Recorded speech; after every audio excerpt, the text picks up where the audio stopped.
Welcome back students, micro economics marathon balance of payment का last topic. Balance of payment के अंदर हमने इससे पहले पढ़ा था इक्विलिब्रियम एंड डिसइक्विलिब्रियम। जब हमको इक्विलिब्रियम मतलब there is zero balance and disequilibrium means either surplus or deficit. तो बेटा जब सरप्लस आता है तब तो ऑफिशियल रिजर्व अकाउंट बढ़ा देते हैं, और जब डेफिशिट आता है तब ऑफिशियल रिजर्व अकाउंट से पैसा निकाल लेते हैं। तो सर ये होता क्या है ऑफिशियल रिजर्व अकाउंट, और उसके अलावा आता क्यों है सरप्लस और डेफिशिट, तो हम देखते हैं उसके लिए। ठीक है, तो बेटा देखिए, autonomous items and accommodating items, there are two types of nature of items transaction goods. पहले वो ट्रांजैक्शंस जो जिनकी वजह से हमको प्रॉफिट या लॉस अराइज होता है, ऐसे नेचर ऑफ ट्रांजैक्शन जिनकी वजह से प्रॉफिट या लॉस अराइज होता है। मतलब जैसे हमने ब्याज भरा, जैसे हमने इंपोर्ट ऑफ गुड्स किया, एक्सपोर्ट ऑफ गुड्स किया, तो इनकी वजह से या तो आपको क्या होगा प्रॉफिट या होगा लॉस। तो ऐसे कोई भी ट्रांजैक्शन जिनकी वजह से आपको प्रॉफिट या लॉस अराइज होता है उसको हम क्या बोलते हैं बेटा, ऑटोनोमस ट्रांजैक्शन। और जब प्रॉफिट या लॉस आ जाता है तो उस प्रॉफिट को कहां ट्रांसफर करोगे आप, अपने रिजर्व में, और जो लॉस को भी कहां ट्रांसफर, लॉस को भी एडजस्ट कहां से करोगे, या लॉस को कहां से आप अब्सॉर्ब करोगे, अपने रिजर्व से।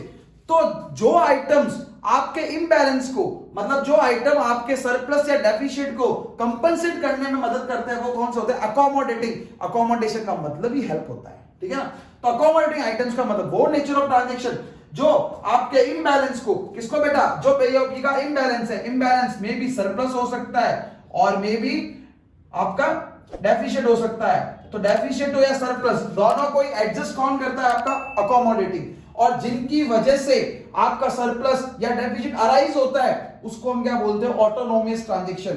तो ऑटोनोमस ट्रांजैक्शन वो होते हैं जो मूवमेंट ऑफ गुड्स या सर्विसेज, गुड्स भी हो सकती है और सर्विसेज भी हो सकते हैं, जो अक्रॉस द बॉर्डर जाते हैं। मतलब जब ऑटोनोमस के अंदर कुछ ऐसे आइटम होते हैं जब वो मूव होते हैं एक जगह से दूसरी जगह तो दिखते हैं, या सर्विसेज होती है जिनकी वजह से प्रॉफिट या लॉस अराइज होता है। लेकिन अकोमोडेटिंग आइटम ऐसा कुछ भी नहीं है, क्योंकि वो तो मदद कर रहे हैं मतलब जिसको मदद चाहिए। अब मदद कब चाहिए, इम्बैलेंस है जब, या डिसइक्विलिब्रियम है जब।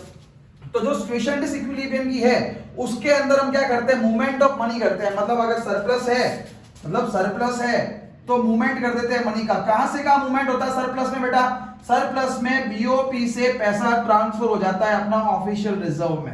कहां हो जाता है, ऑफिशियल रिजर्व में। और जब आपका डेफिशिट है बेटा, तो डेफिशिट में आप क्या करोगे, आपका जो पैसा ऑफिशियल रिजर्व अकाउंट का है वो कहां चला जाएगा, ऑफिशियल रिजर्व से वो चला जाएगा आपका ऑफिशियल रिजर्व से बीओपी के अकाउंट में, उसको बैलेंस करने के लिए पहुंच जाता है। साहब आपको मदद चाहिए, हम रेडी है। और मदद कौन करता है, अकोमोडेटिंग गुड्स करता है।